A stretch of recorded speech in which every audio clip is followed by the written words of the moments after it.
Alhamdulillahi rabbil alamin wal aqibatu lil muttaqin wala udwana illa 'alal zalimin. Asyhadu an la ilaha illallah al malikul haqqul mubin wa asyhadu anna Muhammadan abduhu wa rasuluh shadiqul wa'dal amin. Allahumma salli wa sallim wa barik ala sayyidina Muhammadin wa ala alihi wa sahbihi ajma'in wa man tabi'ahum bi ihsanin ila yaumiddin. Qala Allah Ta'ala ba'da na'udzu billahi minasyaitonir rajim wa nunazzilu minal Qur'ani ma huwa shifaa'un wa rahmatul lil mu'minin wa qala Rasulullah ittaqillaha haitsu ma kunta wa'atbi sayyi'atal hasanata tamhuha wa khaliqin nasa bi khuluqin hasanin. Kaum muslimin yang dimuliakan oleh Allah Subhanahu wa taala, alhamdulillah, marilah pada kesempatan pagi yang berbahagia ini kita panjatkan rasa syukur kita atas kehadirat Allah Subhanahu wa taala yang masih memperkenankan kepada kita nikmat-nikmatnya, terutama nikmat kesehatan, umur yang panjang, waktu yang luang, sehingga kita dapat meringankan langkah menuju tempat yang berkah, insyaallah dimuliakan oleh Allah Subhanahu wa taala. Kaum muslimin yang dimuliakan oleh Allah, hari ini adalah hari kedua Ramadan kita, insyaallah. Mudah-mudahan Allah Subhanahu wa taala terima amal kita semuanya dan Allah Subhanahu wa taala mudahkan kita untuk melakukan aktivitas ibadah di bulan Ramadan sekalipun dari rumah sendiri. Sekalipun hari ini banyak ya kaum muslimin yang mendadak jadi imam, ya, imam besar di rumah besar kan gitu. Yang dulunya selama bertahun-tahun tidak pernah menjadi imam. Makanya bulan Ramadan kali ini adalah pendidikan. Pendidikan untuk siapa? Pendidikan menjadi imam kan gitu, Masya Allah. Jadi ambil hikmahnya. Kaum muslimin, barakallahu fikum. Kita patut bersyukur kepada Allah Subhanahu wa taala di mana Allah Subhanahu wa taala masih tetapkan kita menjadi hamba-hambanya yang senantiasa istiqomah, ya, beriman kepada Allah Subhanahu wa taala dengan penuh kekuatannya. Kemudian kita juga layak bersyukur kepada Allah Subhanahu wa taala atas nikmat kesehatan kita yang hari ini kita rasakan, sehingga kita bisa mencicipi kembali nikmatnya beribadah kepada Allah Subhanahu wa taala pada bulan Ramadan. Karena bulan Ramadan ini adalah bulan penuh keberkatan. Bulan Ramadan adalah bulan di mana ada satu harinya itu lebih baik daripada 1000 bulan. Makanya pahala-pahala dilipat gandakan oleh Allah Subhanahu wa taala. Kita lebih dimudahkan untuk melakukan ketaatan. Makanya ambil peluang ya di bulan Ramadan ini, kalau bisa ada beberapa amalan yang kita tidak boleh tinggalkan. Yang pertama adalah Qiyamul Lail, yang biasanya sholat tarawih, bisa 11 rakaat, bisa 23 rakaat, terserah Anda. Kemudian yang kedua, tilawah, perbanyak baca Al-Quran. Kalau bisa 10 hari sekali khatam Al-Quran, Masya Allah ya. Atau kalau tidak bisa, setidaknya di bulan Ramadan ada mengkhatamkan Al-Quran. Karena pada hari ini pahala dilipat gandakan. Rugi kita kalau tidak bisa mengkhatamkan Al-Quran. Kemudian berikutnya, perbanyak sedekah. Ya, sedekah. Sedekah apa? Sedekah berbuka. Ya. Kenapa sedekah berbuka? Kaum muslimin yang dimuliakan oleh Allah, siapa yang memberikan buka puasa kepada orang yang puasa, maka dia akan mendapatkan pahala sebagaimana orang yang berpuasa. Bayangkan kalau setiap hari kita bisa membelikan berbuka puasa untuk 10 orang misalkan. Antum bisa anggarkan mungkin 10.000 per bukaannya. Ada kurma, kemudian ada kue kan, kemudian ada buah seperti itu. Anggarannya 10.000. Jadi semuanya total 100.000 misalkan untuk satu hari. Ya, kemudian dibagi kepada 10 sampai 20 orang. Anggarannya terserah berapa. Kan gitu. Nah, setiap mereka yang berpuasa kemudian berbuka dengan makanan dan minuman yang kita kasih kepada mereka, maka insya Allah kita akan mendapatkan pahala untuk mereka. Mendapatkan pahala yang mereka lakukan, puasa mereka. Makanya, Masya Allah, kaum muslimin yang dimuliakan oleh Allah, ini harus kita ambil peluang ini direbut. Ya, makanya, kaum muslimin di rumah saya, alhamdulillah, Itu ada ya, yang bujang-bujang itu ada 4 orang, sama pembantunya ada 1 orang, kemudian keluarga saya. Dan ini Masya Allah, kalau misalkan saya memberikan buka puasa dengan mereka, kasih makan selama bulan Ramadan, maka insya Allah setiap pahala daripada ibadah mereka di bulan Ramadan ini saya akan panen. Begitu juga saya, misalkan Ustadz, saya orang miskin gak punya duit. Ya, sama, saya juga orang miskin gak punya duit. Lalu bagaimana supaya kita bisa bersedekah? Maka ajak orang lain untuk bersedekah. Ya, cari donatur, buat lembaga-lembaga dakwah, ya, lajis, ya, lembaga amil zakat. Kemudian kumpulkan dana umat, kemudian untuk diperuntukkan untuk berbuka puasa. Masya Allah, insya Allah ini merupakan pahala yang luar biasa. Sebagaimana contoh, saya kasih contoh, saya punya yayasan Islah Indonesia itu. Kalau saya harus kasih orang banyak kan nggak mungkin, saya nggak punya uang. Maka saya ajak teman-teman yang lain dari Malaysia, dari Singapura, dari Brunei, ada dari Dubai. Kita ajak, ayo kumpul duit. Kemudian duit ini dibelikan bahan pokok untuk dibagi-bagikan ribuan orang. Kemudian juga kita duit sebagian untuk iftar. Biasanya di bulan Ramadan saya minimal iftar itu ada sekitar 10.000 iftar yang kita akan bagikan ke masyarakat.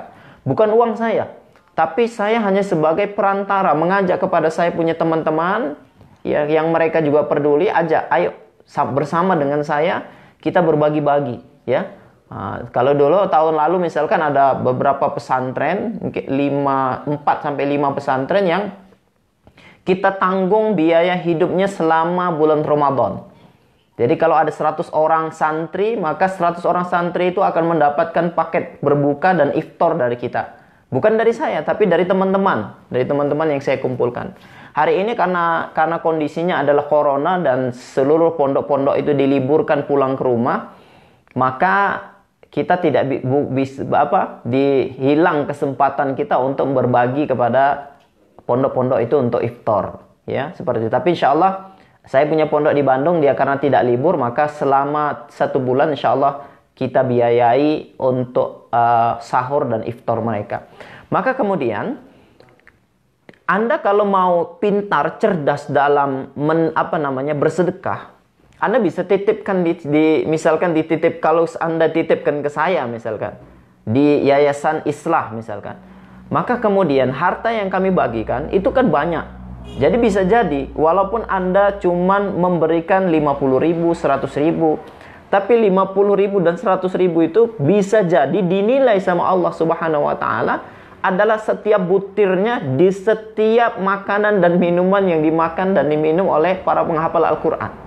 Maka Anda akan mendapatkan seluruh pahala dari santri-santri penghafal Al-Quran yang mereka berpuasa. Masya Allah, kaum muslimin yang dimuliakan oleh Allah. Maka kita bulan Ramadan ini adalah bulan untuk memanen pahala ya. Jangan pernah kita merasa bahwa kita ini nggak punya uang, kita nggak punya kemampuan. Kita ada kalau kita mau, insya Allah ya. Maka ambil kesempatan beramal walaupun kita nggak punya apa-apa. Seperti itu. Kalau kita beli sendiri, mungkin kalau kita punya uang 100.000, paling kita bisa hanya 10-20 bungkus untuk berbuka puasa, kan gitu. Nah, berarti kita hanya mendapatkan 10-20 orang saja pahalanya. Tapi kalau Anda titipkan ke lembaga amil zakat, seperti misalkan Islah Foundation, yang saya kelola sendiri, saya foundernya. Anda titipkan 100.000, maka 100.000 ini bisa jadi bernilai untuk ribuan paket sembako dan ribuan paket berbuka iftar yang kita akan bagikan kepada anak-anak penghafal Al-Quran. Jadi Anda mendapatkan pahala mereka yang banyak. Inilah keuntungan ketika kita memberikan sedekah kita kepada lembaga amil zakat. Kemanapun bisa lembaga amil zakat Abdurrahman bin Auf, bisa Baitul Mal FKM juga ada, atau mungkin ACT, atau mungkin Dofe Du'afa dan lain sebagainya. Jadi sedekah ini jangan sempat tinggal. Dalam 1 hari kita harus bisa sedekah di bulan Ramadan untuk meraup pahala sebanyak-banyaknya keberkahan dari Allah Subhanahu wa taala. Karena kita nggak tahu tahun depan itu kita masih jumpa dengan Ramadan tidak. Maka tahun ini kita harus menjadikan Ramadan kali ini menjadi Ramadan terbaik dalam hidup kita. Ya, terbaik, maka kualitasnya diperbetulkan. Nah, salah satunya tadi ya, tahajudnya jangan sampai tinggal. Qiyamul lail 11 rakaat. Ya, apalagi sekarang di rumah, waktunya kita mendidik anak-anak, kita jadi imam. Kemudian anak-anak kita menjadi makmum. Kan gitu. Nah, sama seperti saya, biasanya juga nggak jadi imam. Ya, tapi hari ini dipaksa jadi imam. Akhirnya jadi imam juga. Seperti itu. Kemudian bersama anak-anak, sehingga bisa memberikan pendidikan lebih akrab, lebih dekat kepada mereka. Seperti itu. Begitu juga baca Al-Quran. Hari ini kita banyak kosong. Kalau dulu mungkin tahun lalu, ya, Ramadan itu kita kerja, sehingga kita tidak punya waktu untuk mengkhatamkan Al-Quran misalkan. Hari ini Allah Subhanahu wa Ta'ala berikan kesempatan kita duduk di rumah manis, maka perkuatlah baca Al-Qurannya, khatamkan Al-Quran insyaAllah. Barakallahu fikum. Kemudian jangan lupa sedekah. Ya, sedekah jangan lupa setiap hari. Masya Allah, kaum muslimin yang dimuliakan oleh Allah Subhanahu wa Ta'ala. Antum bisa nanti lihat di Facebook saya kegiatan-kegiatan kita berbagi-bagi sembako. Sekali lagi itu bukan duit saya, tapi duit umat yang kita kumpulkan, kita borongan sama-sama, kemudian kita bagikan kepada masyarakat yang membutuhkan. Mudah-mudahan pahala mereka beribadah kepada Allah Subhanahu wa Ta'ala itu kita raup semuanya. Jadi walau kita cuma seorang, tapi kita mendapatkan pahala dari 1000 keluarga, bukan 1000 orang, tapi 1000 keluarga. Dan satu keluarga kalau misalkan ada 5 orang, berarti 1000 kali 5, kan sudah jadi 5000, Masya Allah. Dan itu dikali selama 30 hari, Alhamdulillah. Kaum muslimin yang dimuliakan oleh Allah Subhanahu wa Ta'ala. Jadi seperti itu. Kemudian selawat dan salam senantiasa kita berikan kepada junjungan kita, yaitu Nabi Muhammad sallallahu alaihi wasallam beserta keluarganya, para sahabatnya, serta orang-orang yang senantiasa mengikuti jejak langkah Rasulullah sallallahu alaihi wasallam. Rasulullah di bulan Ramadan itu mengikat pinggang mereka, menyingsingkan baju mereka, lengan baju mereka. Untuk apa? Untuk memperkuat ibadah kepada Allah, ibadah. Ya, kita menyaksikan seorang ulama, Imam Syafi'i itu bisa mengkhatamkan Al-Quran 1 hari 2 kali di bulan Ramadan. Ya, Ali bin Abi Thalib itu mengkhatamkan Al-Quran dalam 1 rakaat witirnya.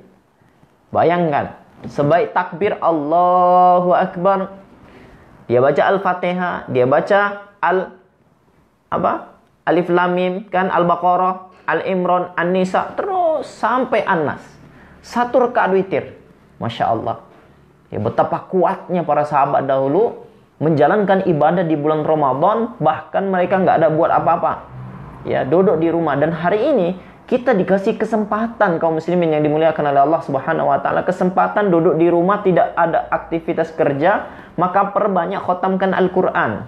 Jangan perbanyak khotamkan Facebook, tapi perbanyak khotamkan Al-Quran. Jadi main Facebook nggak boleh, Ustaz? Boleh. Kalau Anda berdakwah di Facebook, bagus. Kenapa? Karena kalau Anda berdakwah di Facebook, follower Anda misalkan ada 5.000, 10.000, mereka mengikuti semua, Antum mendapatkan pahala dari follower Antum. Seperti saya misalkan, follower saya di Facebook ada 129 orang sampai 130 orang. Kalau saya share tentang dakwah kemudian mereka mengikuti, Masya Allah. Ya, kita juga mendapatkan pahala dari mereka. Ya, jadi Facebook boleh kalau kita ambil manfaat di situ. Seperti live ini. Live ini nanti bisa dilihat sampai 30.000, 40.000 orang yang akan terus melihat. Kemudian ketika mereka mengamalkan, maka insya Allah saya akan mendapatkan pahala dari apa yang mereka amalkan. Anda yang mendengarkan dakwah saya ini, kemudian Anda mengamalkan, maka insya Allah saya akan mendapatkan pahala dari apa yang Anda lakukan. Kemudian berikutnya jangan lupa zikir. Zikir pagi dan petang. Kemudian zikir-zikir biasa. Kalau bisa senantiasa bawa kemana-mana. Zikir digital itu. Astagfirullahalazim, astagfirullahalazim, astagfirullahalazim. Kalau bisa 1 hari sampai 1000 kali, 10.000 kali. Anda kalau hanya istighfar seperti ini, astagfirullahalazim, astagfirullahalazim, tidak ada sesuatu yang mengingatkan. Itu makanya saya masih ingat sekali nasihat Ustadz Arifin Ilham ketika saya datang ke kediaman beliau. Saat itu beliau main berkuda ya. Kita bincang, kemudian beliau mengatakan, dia nanya, antum berapa kali istighfar setiap hari? Saya bilang 70 sampai 100 kali, Ustaz. Coba antum pakai tasbih, karena Ustaz Arifin Ilham itu kemana-mana dia bawa tasbih. Walaupun sebagian ulama mengatakan bid'ah, terserah mereka lah.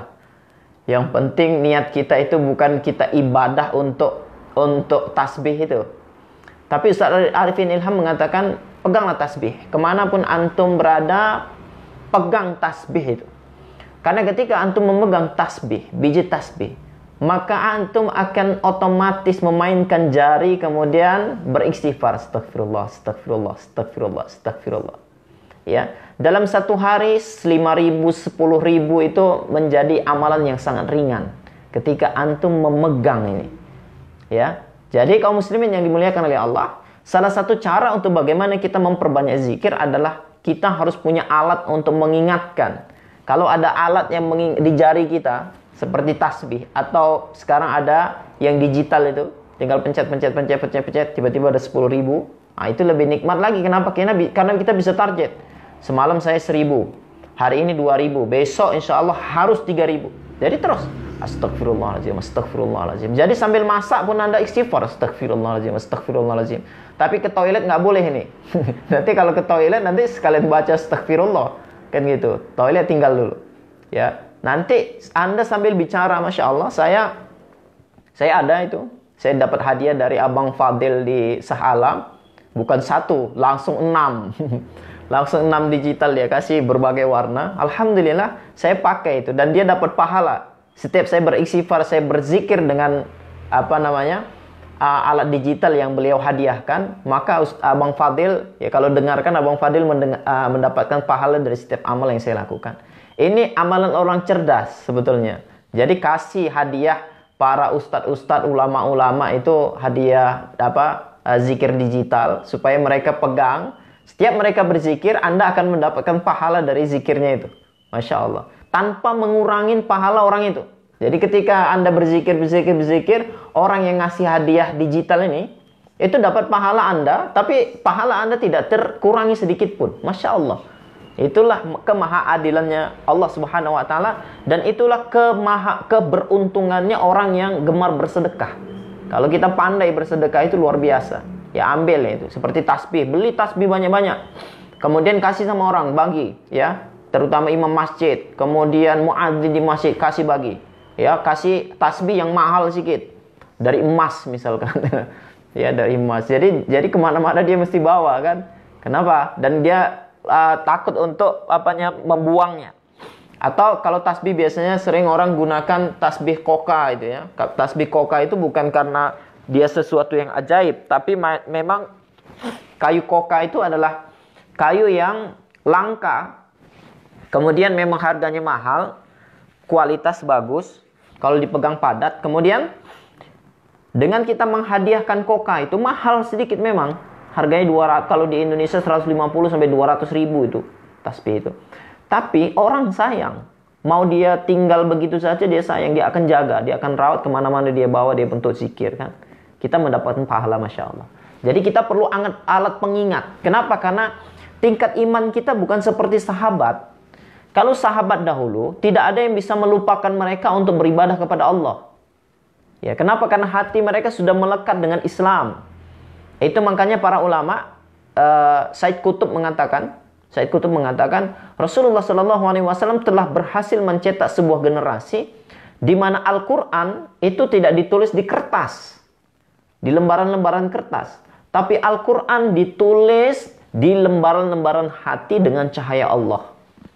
Jadi sahabat ini, sekalipun dia ada pedang di lehernya gini, kalau kamu beribadah, saya penggal leher kamu, maka dia akan tetap ibadah. Biarlah saya mati, yang penting mati dalam keadaan beribadah. Kalau kita kan tidak. Iman kita tidak sampai seperti sahabat dahulu. Maka kita perlu alat untuk mengingatkan kita. Maka salah satunya itu. Ini strategi sebetulnya. Strategi supaya bagaimana kita selalu ingat istighfar. Astagfirullah, astagfirullah, astagfirullah. Ya.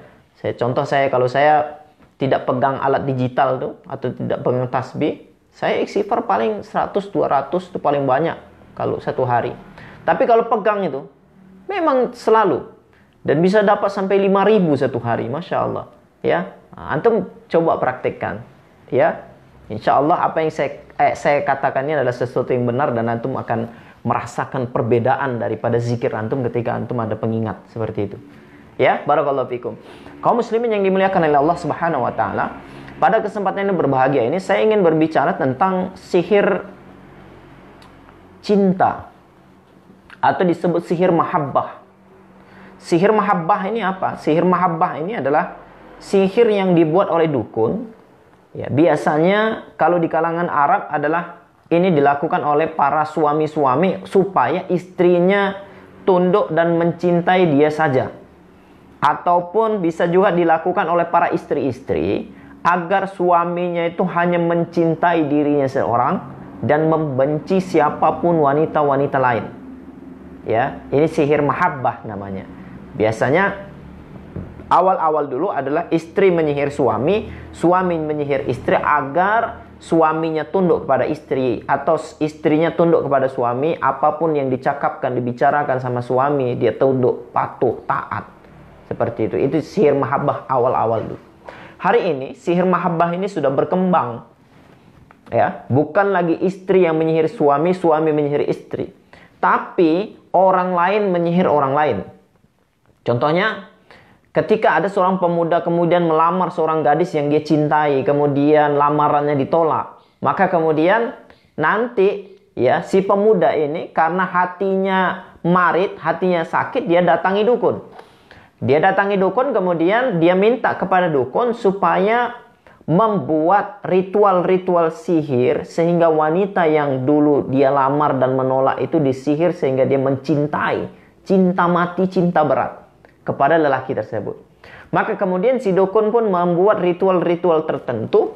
Kita memahami ya, ritual-ritual perdukunan itu bisa dengan sembelihan, menyembelih binatang-binatang tertentu, ayam hitam, kambing, dan lain sebagainya. Kemudian biasanya dia akan membuat rajah-rajah, wafak. Kemudian dia akan membuat buhul, ya, bisa dari foto si wanita itu. Makanya antum hati-hati yang memajang foto di Facebook.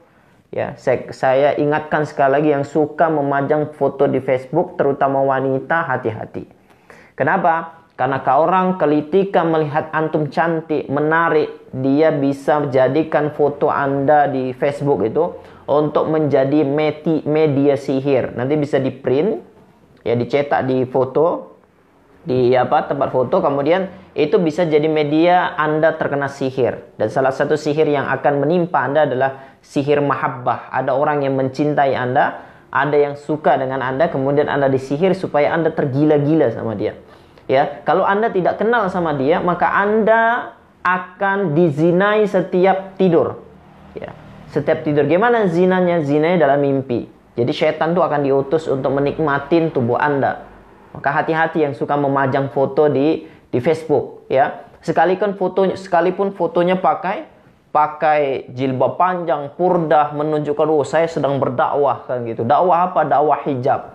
Kaum muslimin hati-hati ya. Dakwah hijab itu bisa menjadi media tukang sihir untuk menyihir Anda. Ya. Anda nampaknya tetap muslimah, tetap oke, tapi tidur Anda tidak nyaman, tidur Anda selalu mimpi buruk, diperkosa dalam mimpi. Itu sebetulnya bukan hanya gangguan mimpi, tapi bisa jadi itu adalah sihir. Dan salah satu sihirnya adalah sihir mahabbah. Maka hati-hati ya, yang suka memajang foto di gambar. Tapi Ustadz, peruqyah itu gambar selfie juga. Nah, kalau Anda ingin memajang gambar di Facebook, setidaknya amalan Anda harus dijaga, harus kuat. Nah, kenapa saya selalu mengingatkan wanita untuk tidak memajang foto di Facebook? Karena secara psikologi, pikiran laki sama pikiran wanita itu berbeda. Ini secara psikologi. Apa bedanya? Kalau wanita melihat lelaki di dalam foto di Facebook, dia hanya melihat sesuatu yang indah, mungkin gantengnya, wajahnya, kan kacanya, tampannya. Kemudian mereka lebih utamanya, wanita itu ketika melihat foto seorang lelaki, dia melihat bagaimana pakaiannya, kemas atau tidak, kan gitu. Syar'i atau tidak, gitu. Coba perhatikan, Anda yang wanita, coba lihat gambar, apa yang pertama kali terbesit di otak Anda? Mesti bajunya, cantiknya dia, bajunya bagusnya, aku pengen beli baju seperti dia. Makanya perhatikan gambar-gambar promosi untuk baju-baju muslimah, baju-baju wanita, maka yang ditampilkan apa? Gambar-gambar seorang wanita, kan gitu. Gambar-gambar seorang wanita. Kenapa? Karena orang akan tertarik untuk membeli bajunya. Ini, membeli bajunya. Tapi ini otak perempuan. Ketika dia melihat gambar seseorang, gambar lelaki, gambar perempuan, dia akan melihat baju. Tapi otak lelaki itu berbeda. Lelaki ketika dia melihat gambar wanita, maka dia bukan lihat bajunya. Tidak akan pernah lelaki itu melihat bajunya. Anda kalau laki-laki, coba tengok gambar apa yang Anda lihat. Yang Anda lihat dan Anda bayangkan adalah isi bajunya. Ini secara psikologi. Makanya bahayanya berbeda antara lelaki memajang foto di Facebook. Wanita hanya akan melihat cara dia berpakaian, cara dia berpenampilan. Ya. Tapi kalau wanita memajang foto di Facebook, maka lelaki akan melihat dia bukan pakaiannya, bukan cara penampilannya, tapi apa kira-kira isi yang ada di dalamnya. Maka kemudian kalau yang melihat adalah lelaki beriman, dia akan istighfar, astagfirullahalazim, dosa ini. Kemudian dia teruskan. Dia tidak akan simpan. Ini orang beriman. Ini pun susah ini. Hari ini susah. Ya. Nah, ini godaannya besar. Makanya Facebook godaannya besar. Lihat ketika lelaki melihat wanita, kemudian dia beriman, dia istighfar, astagfirullahalazim. Kan gitu. Dia akan screenshot balik, putar. Atau kalau saya lihat ada gambar perempuan di Facebook yang dia selfie, ya, apalagi nggak pakai jilbab, memang langsung saya blok, ya, saya unfriend terus, tanpa saya harus pedulikan dia mau dia nggak dapat hidayah atau apa. Bukan masalah dia dapat hidayah atau tidak, masalahnya foto dia itu merusak mata saya. Makanya saya unfriend terus, blok terus, supaya dia tidak bisa berteman dengan saya. Kalau saya, kalau Anda terserah. Ya, ini untuk menghindarin. Jadi lelaki kalau melihat foto wanita seperti itu, ya, jadi dia melihat isi dalam. Nah, bahayanya adalah yang Facebook ini kan semua orang bisa melihat, publik, ya. Yang pertemanan sama kita ada 5.000 orang, apalagi Anda artis kan, punya follower yang banyak ribuan, kan? Nah, macam saya misalkan. Yang mengikuti saya 129 orang. Kalau Anda perempuan, 129.000 orang. Kemudian Anda share Facebook. Yang melihat Anda itu tidak semua orang beriman yang imannya kokoh dan kemudian dia bisa beristighfar ketika melihat foto Anda. Tapi ada orang-orang yang punya penyakit hati yang ketika dia melihat foto Anda, maka hawa nafsunya menguasai tubuhnya. Ya, sehingga dia ada ketertarikan, kemudian dia bisa saja datang ke dukun dan menyihir Anda di Facebook. Ini ceritanya bukan 1-2, tapi ribuan. Saya sudah sangat banyak sekali pasien-pasien saya yang disihir karena mengambil foto di Facebook. Makanya hati-hati Anda. Karena laki-laki dengan perempuan berbeda. Tadi saya sudah sampaikannya. Lelaki melihat foto Anda bukan bajunya, bukan cara Anda penampilan, tapi dia akan mereka-reka apa isi dalam dari baju itu. Tapi kalau perempuan melihat gambar seorang lelaki, dia bukan melihat isi dalam, dia nggak peduli sama isi dalam. Tapi yang dia lihat adalah bagaimana si lelaki itu berpenampilan. Semakin dia berpenampilan wah, semakin dia rapi, semakin dia handsome, biasanya wanita tertarik. Seperti itu.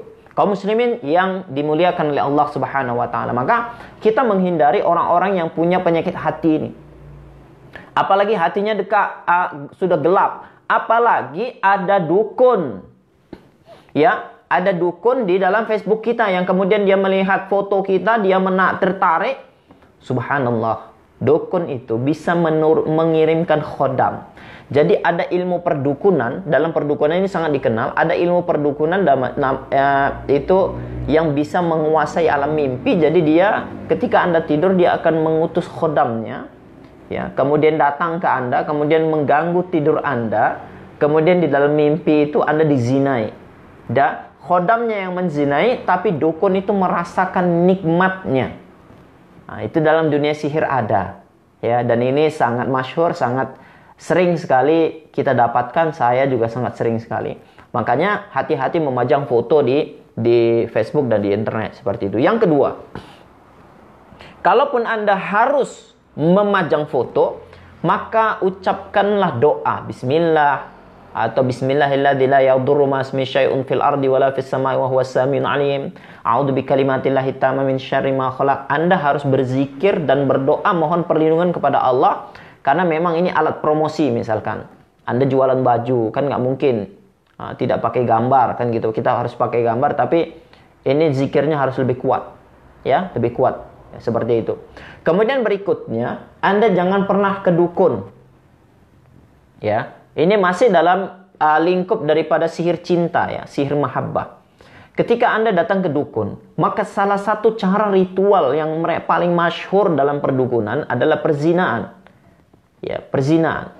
Makanya selalu sering, ya, para dukun-dukun itu nanti tahapannya ada. Ketika Anda berobat, awal-awal hanya diobati biasa. Nanti pemuncaknya adalah Anda akan disuruh foto tapi tidak pakai busana misalkan. Kenapa? Karena memang ritual perdukunan seperti itu. Semakin Anda menampilkan tubuh Anda, maka semakin mereka mampu untuk menyihir, untuk menolong. Bahasa mereka, padahal sebetulnya bukan menolong tapi menyihir. Makanya perhatikan, Anda yang pernah ke dukun, Anda yang pernah datang ke dukun, mengobati penyakit Anda, apa yang Anda rasakan? Kebanyakan yang pertama, setelah Anda datang ke dukun, Anda akan selalu mimpi-mimpi. Terkadang mimpi jumpa lelaki, mimpi jumpa ular, mimpi diperkosa, mimpi berzina di alam mimpi. Betul tidak? Nah, itu ciri-ciri bahwa Anda disihir sihir mahabbah oleh seorang dukun. Jadi dukun itu mengobatin Anda, kononnya, katanya dia mengobati Anda, mengeluarkan jin dalam tubuh Anda, tapi dengan cara memasukkan jin ke dalam tubuh Anda agar jin ini, ya, menjadi pendamping Anda. Bahkan atas alasan, kadang-kadang dukun itu mengatakan dalam mimpi itu, ya ini banyak, ini memang saya banyak dapatin, kan gitu. Jadi perempuan ini setelah berobat ke dukun ini kan saya sudah sebutkan banyak sekali dalam video-video saya bahwa ada ustadz yang ada dukun yang berpura-pura jadi ustadz. Lihat amalannya, ya. Nah, kadang-kadang si dukun ini yang berpura-pura jadi ustadz, ya, sehingga masyarakat percaya. Kadang-kadang dia akan membuat ritual kepada pasiennya dalam bentuk mimpi. Jadi dia seperti ingin menyelamatkan si wanita ini dalam mimpi. Kemudian dalam mimpi itu dia datang. Jadi setelah berobat ke dia, nanti 1 atau 2 hari, maka ustadz ini akan datang dalam mimpi. Atau dukun ini akan datang dalam mimpi. Kemudian di mimpi itu seolah-olah dukun ini adalah suami dia, yang kemudian mengajak dia untuk melakukan hubungan intim, hubungan badan. Ya, mohon maaf ini saya vulgar bahasanya agar mudah memahaminya. Jadi dalam mimpi itu dan si wanita ini sadar betul mimpinya itu seperti memang nyata. Ada wanita-wanita yang menolak, sesekali dia menolak. Kemudian dia bertanya sama si dukun, "Kenapa saya beberapa kali mimpi kamu datang dalam mimpi saya, kemudian kamu mengajak saya melakukan hubungan badan?" Maka kemudian dukun itu kalau nanti datang lagi sudah terima saja, buat saja. Kenapa? Karena si dukun ini mengirim khodamnya. Ya, mengirim khodamnya untuk berzina dengan kita, untuk melakukan hubungan badan dengan kita. Makanya jangan pernah ke dukun, karena ini adalah cara dukun. Dukun pasti akan melakukan hal ini. Ya, bagi pasien-pasien wanitanya. Ya, kalau dia merasa tertarik dengan wanita tersebut. Makanya hati-hati, jangan pernah terjebak dengan ritual-ritual perdukunan, karena mereka pasti akan melakukan ritual perzinaan seperti ini, ya, walaupun hanya dalam mimpi, dengan alasan mungkin di alam gaib, supaya kamu di alam gaib tidak diganggu oleh jin-jin yang lain. Sudah, maka saya akan menjadi suami kamu di alam gaib. Maka ini adalah cara pengobatan yang diharamkan oleh Allah Subhanahu wa taala.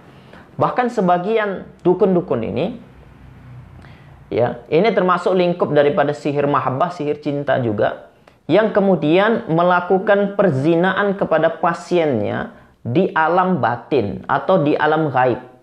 Ya, ini juga ada. Jadi melakukan hubungan badan atau menzinai pasiennya dengan cara menzinai di alam gaib. Ini juga ada. Ini juga sihir mahabbah, sihir cinta. Makanya jangan sekali-sekali datang ke dukun, karena dukun punya 1000 cara untuk bagaimana ya melakukan ritual-ritual perzinaan kepada pasien. Kalau ditanya apakah berdosa Ustaz, kami dibuat seperti itu. Anda dosanya bukan pada zinanya itu, karena yang Anda tidak melakukannya. Yang melakukannya adalah dukun. Anda hanya korban. Ya, dan itu bukan di alam nyata tapi di alam gaib, kan gitu. Tapi dosa Anda adalah datang ke dukun itu, berarti melakukan kesyirikan. Dan Anda adalah sebagai korban, ya, korban untuk untuk kenikmatan sesaat para dukun-dukun tersebut. Karena dia kapan saja bisa mendatangi Anda, bisa menzinai Anda kapan mereka suka. Ya, seperti itu. Ini adalah ritual perdukunan yang saya harus bongkar. Memang seperti ini. Makanya saya ingin mengajak kepada Anda semua, khususnya kaum muslimah, para wanita, jangan pernah ke dukun apapun alasannya. Ya, maka kenalilah ustadz-ustadz atau dukun-dukun yang berpura-pura jadi ustadz. Ciri-cirinya harus tahu agar jangan terjebak. Karena nampaknya penampilannya ustadz tapi ritual yang dia lakukan adalah perdukunan. Ya, biasanya dia akan bisa melihat sesuatu yang gaib. Kalau dia lihat kita, dia tahu gangguannya apa, kemudian penyakitnya apa, dia langsung bisa tahu. Kemudian dia bisa menerawang, bisa meramal masa lalu dan masa depan kita. Ya, ini ciri-ciri ustadz. Kemudian menangkap jin, dimasukkan ke dalam botol. Ya, walaupun tidak semua, ya, saya katakan tetap tidak semua melakukan ritual tersebut, tapi ya kebanyakan para dukun-dukun itu mengambil kesempatan dari pasien-pasien wanitanya dengan cara seperti itu, sihir mahabbah. Sampai kemudian ada juga beberapa kalangan wanita yang mengeluhkan sampai dia berpuluh-puluh tahun itu terjebak dalam perdukunan tersebut sehingga dia susah untuk keluar. Nah, makanya susah keluar bagaimana? Susah keluar dari mimpi buruknya yang selalu dizinai, selalu diperkosa, selalu berhubungan badan dengan si dukun tersebut. Kadang-kadang wajahnya wajah dukun, kadang-kadang wajah lelaki yang tidak dikenal. Tapi itu berkali-kali setiap malam, bahkan bergilir-gilir seperti itu. Kaum muslimin, maka apa pencegahan yang kita lakukan? Yang pertama adalah perbanyak taubat kepada Allah. Karena dulu kita pernah terjumus dengan sesuatu yang syirik, dengan sesuatu yang tidak diperbolehkan oleh Allah sebetulnya. Yang kedua adalah Anda harus melakukan ruqyah secara mandiri untuk diri Anda sendiri dengan cara memperbanyak mendengarkan ayat-ayat ruqyah syariah. Setiap hari 2 kali, 3 kali, 4 kali. Ya, kalau bisa 24 jam di bilik, di kamar kita itu dengarkan. Kemudian berikutnya yang ketiga, Anda harus memperbanyak membaca Al-Quran, ayat-ayat ruqyah. Ya, khususnya surah Al-Baqarah. Selalulah khatamkan surah Al-Baqarah. Di bulan Ramadan ini adalah kesempatan untuk kita untuk memperbanyak khatam Al-Quran. Ya, amalkan itu, baca Al-Quran. Kemudian berikutnya, Anda bisa melakukan terapi mandiri dengan cara meruqyah air. Ya, air kemudian dibacakan ayat-ayat ruqyah. Ya, minimal itu Al-Fatihah, ayat kursi, Al-Ikhlas, Al-Falaq, dan An-Nas di air. Kemudian airnya diminumkan dan dimandikan setiap hari. Minum, mandi. Mandinya 1 kali aja. Kalau minum berarti setiap kali kita minum, maka minumlah air yang sudah diruqyah ini. Ya, seperti itu. Kemudian, strategi yang lain, Anda bisa mengamalkan herbal sunnah. Ya, setiap saya mengisi tentang kajian ruqyah, saya akan selalu menyampaikan ini karena ini merupakan ruqyah mandiri, ya, ruqyah yang bisa kita lakukan sendiri di rumah. Yaitu dengan membuat air ruqyah, kemudian herbal yang direkomendasikan oleh Rasulullah SAW. Herbal yang direkomendasikan itu setidaknya pertama madu. Ini disebut dalam Al-Quran, disebut dalam hadis, ya, madu. Fihi shifa'un linnas, dalamnya ada kesembuhan untuk manusia. Yang kedua habatus sauda. Habatus sauda disebut dalam hadis, ya. Inna hadhil habatus sauda shifa'un likulli da'in illa sam. Habatus sauda ini adalah obat untuk semua penyakit kecuali penyakit kematian. Kemudian Anda bisa memanfaatkan minyak zaitun, ya.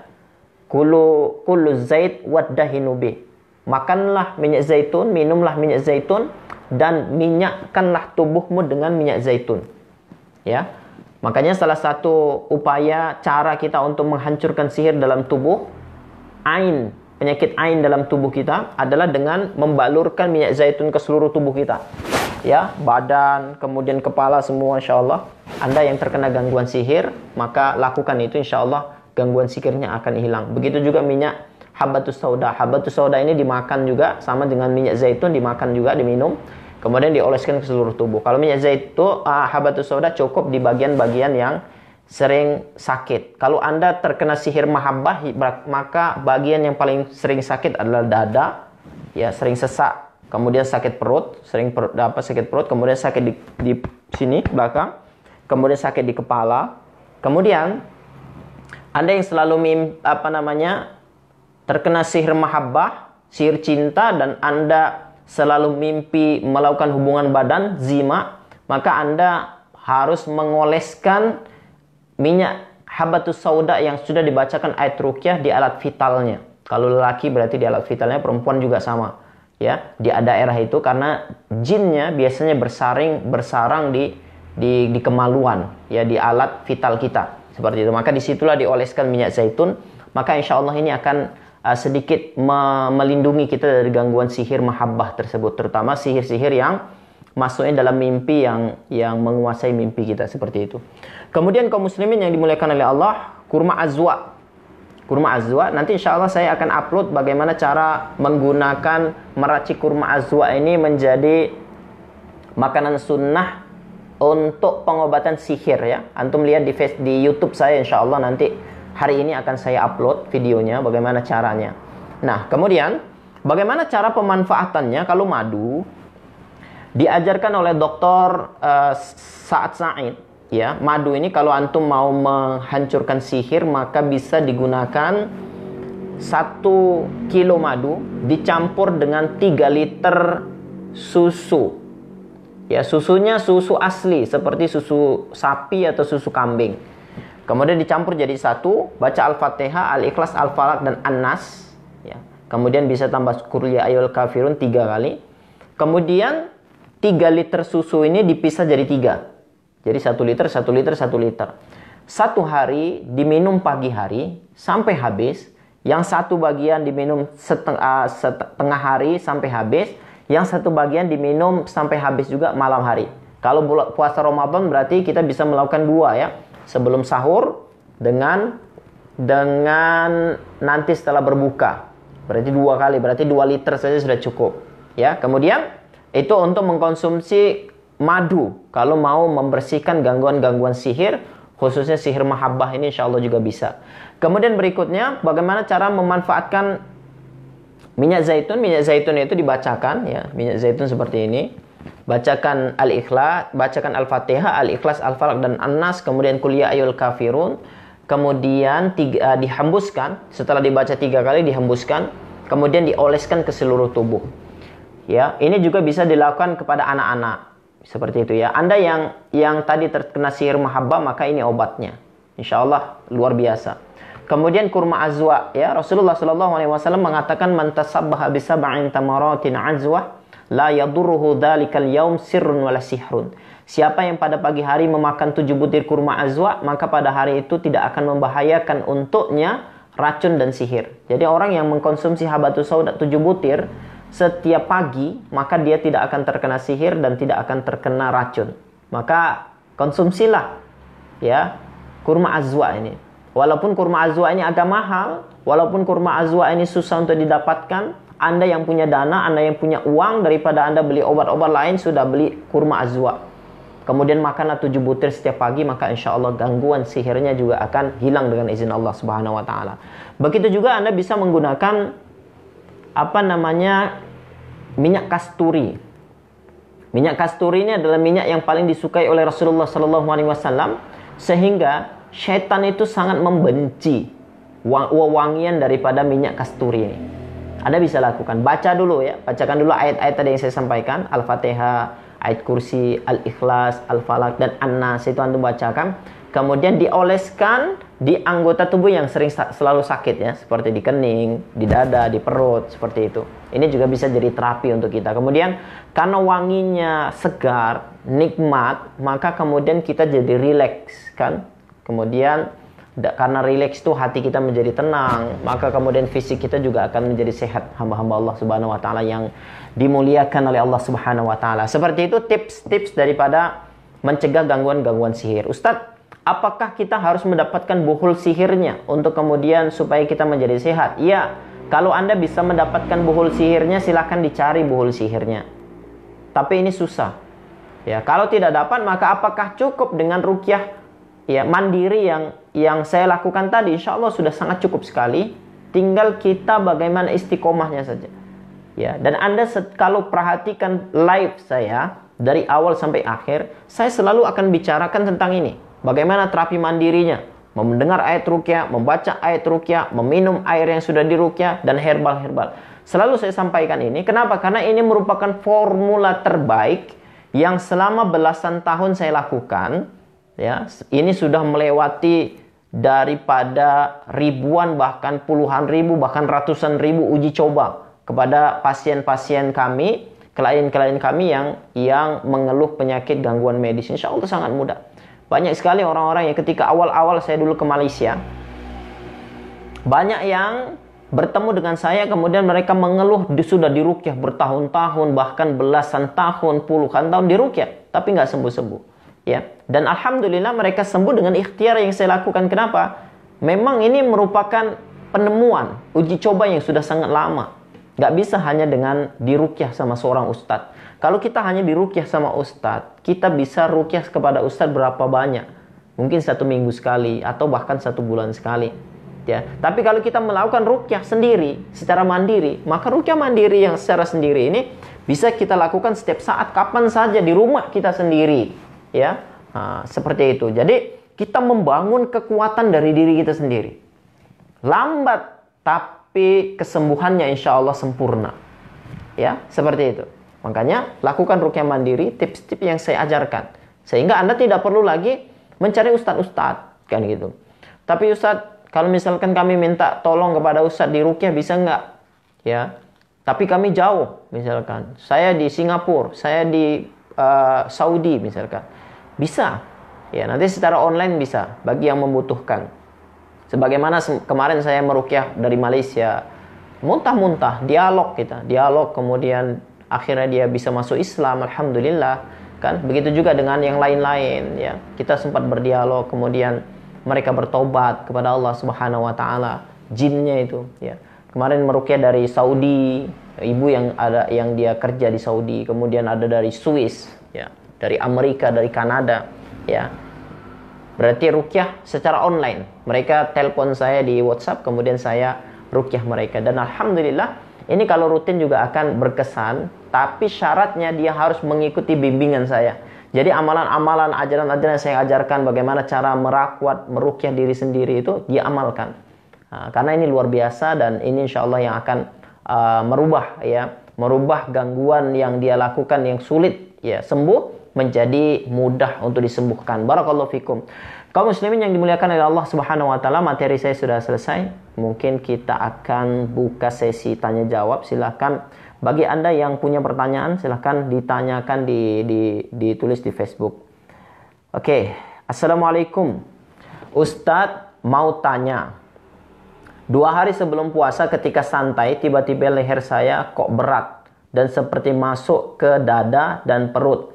Terasa berat dan sakit. Ustadz, kira-kira itu apa? Ustadz, oke.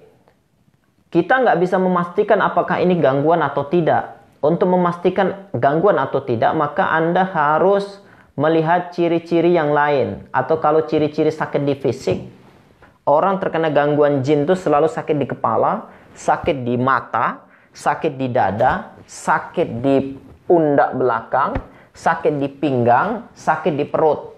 Kalau itu selalu dan berjalan berangsur-angsur dan selalu, nggak berhenti-berhenti setiap hari, maka itu ciri-ciri gangguan jin. Maka Anda perlu mengamalkan ruqyah mandiri. Ataupun kalau tidak ada terindikasi itu, Anda bisa mengamalkan apa yang saya ajarkan tadi. cara live. Makanya simpan ini video yang live ini, simpan di apa Anda, kemudian Anda amalkan. Maka insya Allah sangat berpengaruh insya Allah untuk gangguan sihir ya, seperti itu. Jadi untuk mengenal sihir tadi harus ada ciri-ciri yang lain. Kemudian ciri-ciri yang berikutnya adalah selalu mimpi jumpa binatang. Kalau Anda selalu mimpi jumpa binatang, mimpi dikejar-kejar orang, mimpi dibunuh, mimpi diperkosa, mimpi yang menyeramkan di tempat kotor, di hutan, sendirian, ketakutan, maka itu semuanya adalah mimpi-mimpi yang menunjukkan Anda gangguan jin. Berikutnya, kalau kehidupan keluarga selalu sial, itu karena sihir apa? Karena takdir, Ustaz.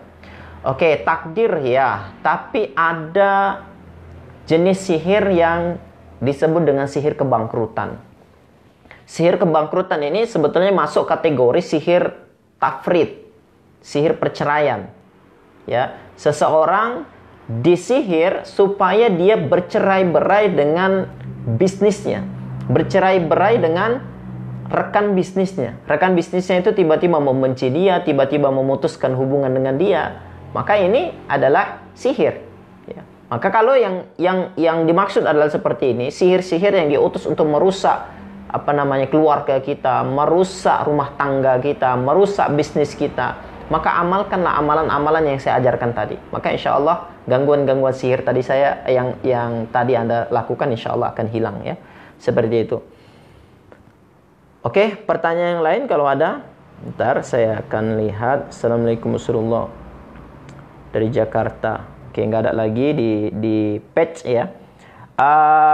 Sekali lagi saya sampaikan program kita insya Allah setiap hari ba'da subuh jam 6 sampai jam 7 ya. Sementara ini nanti insya Allah akan kita lanjut.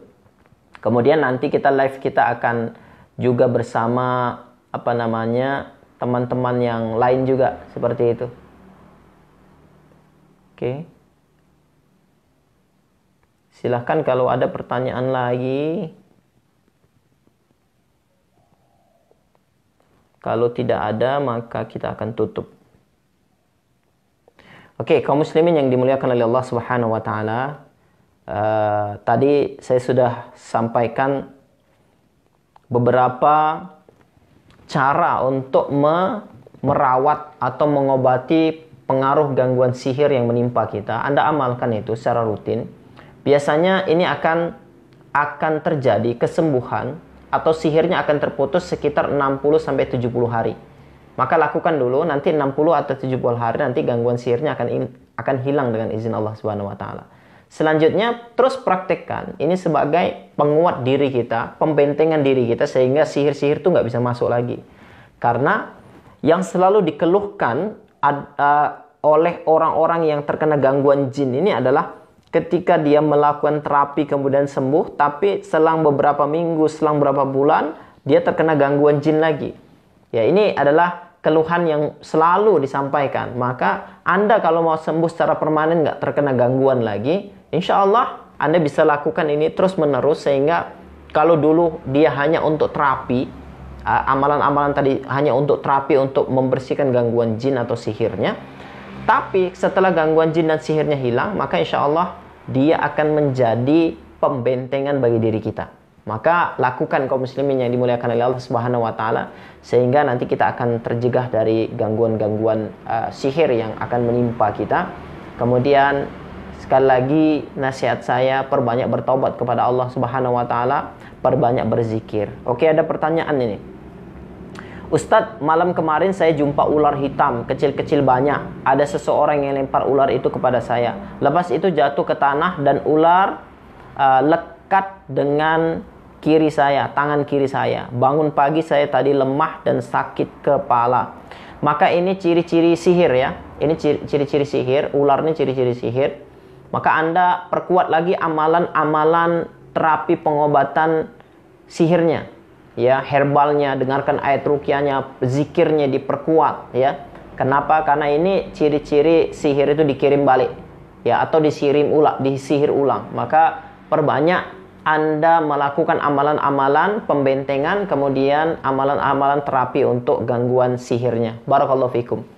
Silakan kalau ada pertanyaan lagi. Saya tidak bisa membuka yang di akun pribadi ini. Bentar. Oke, ini ada dapat. Oke, di akun pribadi silakan yang ada pertanyaan. Alhamdulillah, terima kasih Ustaz atas perkongsian ilmu hari ini. Semoga Allah Subhanahu wa taala permudah segala urusan Ustaz. Amin. Amin ya rabbal alamin. Alhamdulillah. Oke, apa maksud sihir mahabbah? Sihir mahabbah ini adalah sihir cinta ya. Sihir cinta, yaitu sihir yang dia jin, cara kerjanya gini. Dukun mengirim jin untuk masuk ke dalam tubuh seorang korbannya, wanita atau lelaki. Kemudian dia akan merubah merubah mindset yang ada di kepalanya, merubah hati seseorang. Tentu Allah Subhanahu wa taala bisa merubah, tapi dia membumbu-bumbui, membisikkan yang merubah rasa benci menjadi rasa cinta. Nah, itu sihir mahabbah ya. Sihir cinta. Barakallahu fikum. Oke, waktu kita sudah habis. Mudah-mudahan apa yang saya sampaikan ini bermanfaat. Sharing kali ini jangan lupa antum komen, kemudian like, kemudian share ya, agar orang-orang lain yang memerlukan informasi, memerlukan dakwah ini insyaallah akan mendapatkan manfaat dari live kita kali ini. Barakallahu fikum. Mudah-mudahan Allah Subhanahu wa taala berikan kepada kita kesehatan, mudah-mudahan Allah Subhanahu wa taala berikan kepada kita kesembuhan. Kemudian mudah-mudahan Ramadan kali ini adalah Ramadan terbaik untuk kita.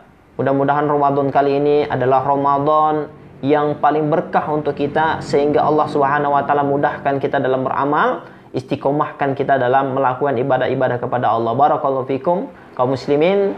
Sebelumnya kalau ada salah kata-kata yang silap, maka saya mohon maaf. Assalamualaikum warahmatullahi wabarakatuh. Sudah Gus?